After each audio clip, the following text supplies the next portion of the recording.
Dear student, we have discussed about Engle Granger approach of cointegration के आपके सारे variable I1 हैं, आप OLS अप्लाई करके एरर की बेस पे डिसीजन करेंगे whether there is cointegration और not cointegration. If all the variables are integrated of the same order, फिर हम जोहानसन को इंटीग्रेशन पे मूव करते हैं and on the basis of Johansen cointegration हम trace statistics and maximum eigenvalue या eigen value उससे हम detect करते हैं whether there is long run association or there is no long run association. And if the order of integration is mixed, some of the variables are integrated of order 0 as it is and some are the integrated order 1. तो फिर जब mix order होगा तो उस वक्त हम ARDL पे move करेंगे।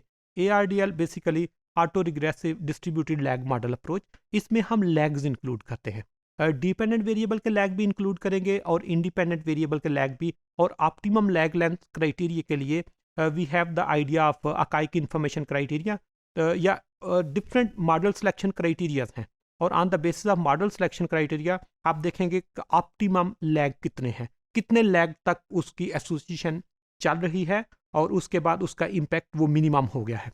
तो उसको चेक करने के लिए हम मॉडल सिलेक्शन क्राइटेरिया यूज करेंगे। And in ARDL approach you have the idea about the equation of ARDL pattern किस टाइप का होगा।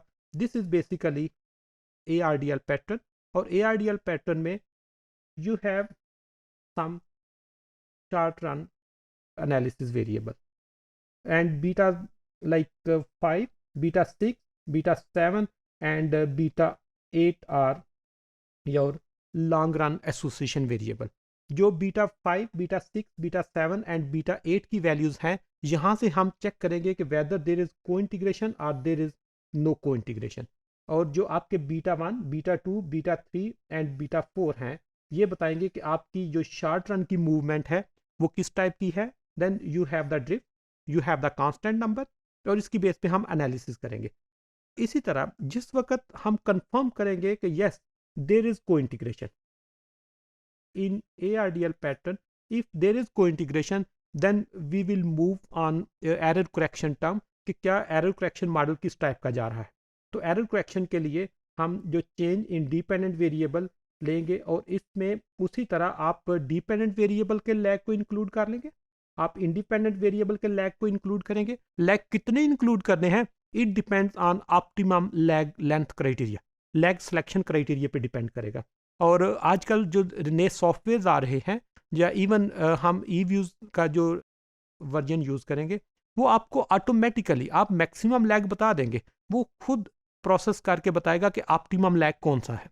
तो ऑप्टिमम लैग की वैल्यू सॉफ्टवेयर खुद देगा, और हमारे पास अल्फा 4 की वैल्यू जो है, जो कोएफिशिएंट है, this is basically coefficient of error correction model. और एरर करेक्शन मॉडल का जो कोएफिशिएंट है, इसकी वैल्यू बेसिस पे हम इंटरप्रेट करेंगे what is association in short run.